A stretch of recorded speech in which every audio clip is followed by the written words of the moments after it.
Hello नमस्ते, welcome to इटीज online. आज के वीडियो में हम लोग पढ़ने वाले क्लास 10th की फुटप्रिंट्स विदाउट फीट बुक का chapter number 1 a Triumph of surgery. Triumph का मतलब होता है विक्ट्री या जीत। ये जो चैप्टर है ये हमें एक बहुत ही ज़्यादा इंपॉर्टेंट मैसेज देता है और वो मैसेज चैप्टर के एंड में रिवील करेंगे। चलिए बिना देरी के हम लोग करते हैं चैप्टर स्टार्ट।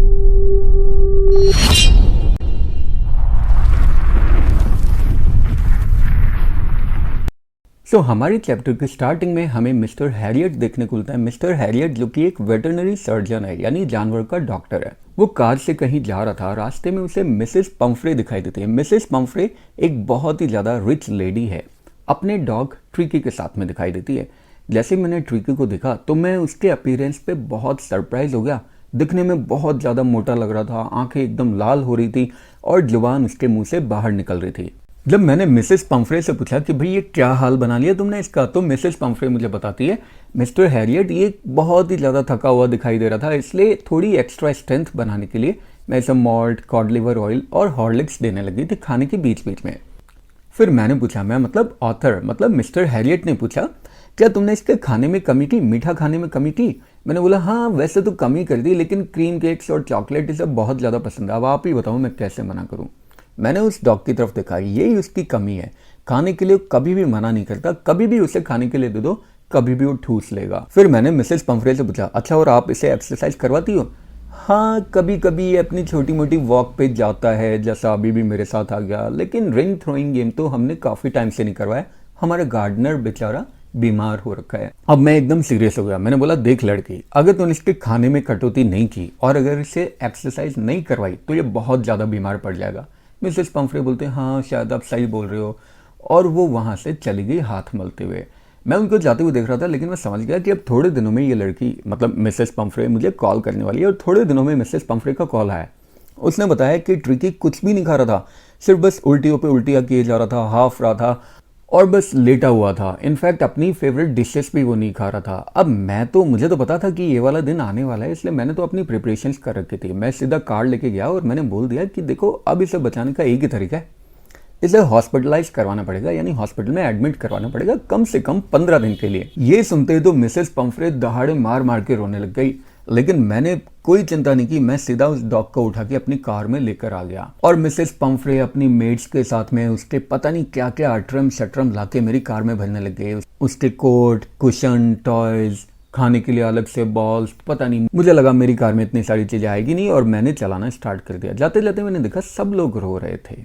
जब मैं सर्जरी में पहुंचा तो वहां पे दूसरे डॉग्स ने मुझे घेर लिया। जैसे मैंने ट्रिकी को उनके बीच में लिटाया तो उन्होंने पहले ट्रिकी को सूंघा और फिर देखा कि ये तो कोई अनइंटरेस्टिंग ऑब्जेक्ट है और वहां से चले गए। मैंने ट्रिकी को बिल्कुल भी खाना नहीं दिया। 2 दिन तक मैंने उसे सिर्फ पानी दिया पीने के लिए, क्योंकि खा खा के तो वो मोटा हो चुका था। अब दूसरे दिन के एंड में मैंने देखा कि जब बाकी के डॉग्स खा पी के चले गए तो ट्रिकी आके उनके खाली बॉल्स को यानी खाली कटोरियों को लिक करता है और मैं समझ गया कि अब इस डॉग को भूख लगी है। अगले दिन से मैंने ट्रिकी के लिए भी खाना लगाना स्टार्ट कर दिया। अब फिर ट्रिकी भी बाकी डॉग्स की तरह खाने के लिए जॉसलिंग किया करता था, यानी धक्का मुक्की किया करता था। उसके बाद से उसकी प्रोग्रेस एकदम रैपिड हो गई। पूरे दिन भर वो दूसरे डॉग्स के साथ खेलता रहता, दूसरे डॉग्स उसे लुढ़काते रहते, पटकते रहते, कुचल देते, लेकिन उसको इन सारी चीज़ों में मज़ा आता था। अब ये तो हो गई ट्रिकी की बात, लेकिन बैकग्राउंड में मिसेस पंफ्रे वो बेचारी बहुत ही ज़्यादा परेशान हो रही थी। एक दिन में वो 50 बार फ़ोन कर देती, हर बार फालतू के क्वेश्चन पूछती। मेरे डॉगी ने खाना खाया, उसका कुशन चेंज किया, लेकिन मैं इन सारे क्वेश्चन को अवॉइड करके मैंने सिर्फ इतना बोल दिया कि अब ये खतरे से बाहर है ट्रिकी और अब ये धीरे धीरे रिकवर कर रहा है। बस जैसे ही मैंने ये वर्ड बोला कॉन्वलेसिंग मतलब रिकवर करना, इससे तो उस पर जादू हो गया। उसके बाद तो एक दिन के 2 दर्जन एग्स भेजने लग गई, वाइन भेजने लग गई, ब्रांडी भेजने लग गई और ये सारी चीज़ें ट्रिकी के लिए थी, ट्रिकी को एनरिच करने के लिए, उसकी मसल्स बिल्ड करने के लिए, उसका ब्लड एनरिच करने के लिए। लेकिन हम लोगों के लिए जश्न का माहौल था, हम लोगों के लिए जश्न का टाइम था, क्योंकि मॉर्निंग हम लोग 2 एक्स्ट्रा एग के साथ में स्टार्ट करते, फिर दिन में हम लोग वाइन भी लेते थे और शाम को ब्रांडी। ट्रिकी को तो खाने से दूर ही रखना था ना। अब मेरे मन में टेम्पटेशन आ गया ट्रिकी को परमानेंट गेस्ट रखने का, यानी मेरे मन में ट्रिकी को परमानेंट गेस्ट रखने का लालच आ गया, क्योंकि यार एक तरफ तो उसके इलाज के पैसे मिल रहे हैं, दूसरी तरफ खाने के लिए भी इतना सारा मिल रहा है, एग मिल रहे हैं, वाइन मिल रहा है, ब्रांडी मिल रहे हैं और वो भी सब कुछ फ्री में।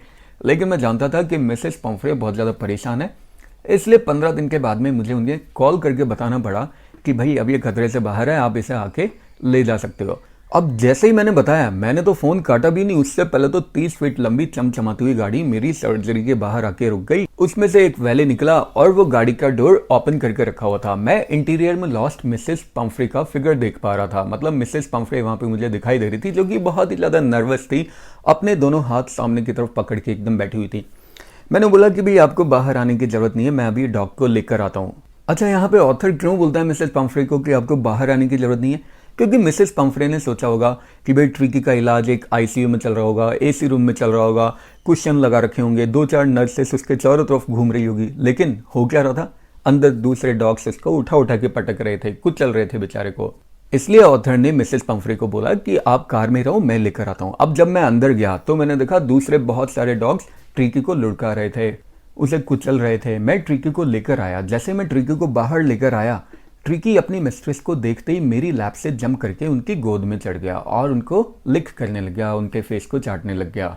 जब मिसेस पंफ्रे और ट्रिकी बिजी थे एक दूसरे को अपना प्यार दिखाने में, प्यार लौटाने में, तो मैंने वैले की हेल्प की। टॉयज, कुशंस, बॉल्स, इन सारी चीज़ों को वापस लाने में, जिनमें से किसी भी चीज़ को मैंने कभी यूज़ नहीं किया था, क्योंकि एक ही तो तरीका था उसको ठीक करने का, खाने से दूर रखना है, खिला खिला के उसे मोटा कर दिया था। अब जैसी कार जा रही होती है, मिसेस पंफ्रे झुकती है कार से बाहर और उनकी आंखों में आंसू दिखाई दे रहे थे और वो बोलती है, ओह मिसेस हैरियट, मैं आपको कैसे थैंक यू करूँ, ये तो ट्रायम्फ ऑफ सर्जरी है। और इसी के साथ ये चैप्टर यहीं पे एंड हो जाता है। मैंने आप लोगों को बताया था ना, चैप्टर के एंड में हमें एक बहुत इंपॉर्टेंट मैसेज मिलता है और वो मैसेज है एक्सेस इज बैड एवरीवेयर। जैसे हिंदी में हम लोग बोलते हैं अति सर्वत्र वर्जयेत, यानी किसी चीज़ की एक्सेस करना, किसी भी चीज़ की अति करना हमेशा बुरा होता है, चाहे वो प्यार ही क्यों ना हो। ज़्यादा प्यार दिखा के, ज़्यादा लाड दुलार में ही तो मिसेस पंफ्रे बेचारे ट्रिकी की जान लेने लग गई थी। मतलब खिला खिला के इतना मोटा कर दिया था कि खिला खिला के थोड़े दिनों में उसे मार ही देती अगर मिस्टर हैरियट नहीं आता तो। और इसी के साथ चैप्टर यहीं पे एंड हो गया। आई होप आप लोगों को चैप्टर अच्छा लगा होगा। फिर भी अगर किसी तरह के कोई कमेंट, सजेशन, डाउट या क्वेरी है, नीचे कमेंट बॉक्स बना रखा है यार, मैसेज कर देना उसमें। और हाँ, अगर यहाँ तक आ ही गए हो तो सब्सक्राइब करना मत भूलना यार, भोलेनाथ की कृपा मिलेगी। चलिए मिलते हैं इसी तरह के और किसी मजेदार वीडियो में नेक्स्ट वीडियो तक के लिए have a good day, take care, bye bye, जय हिंद, जय भारत, राधे राधे।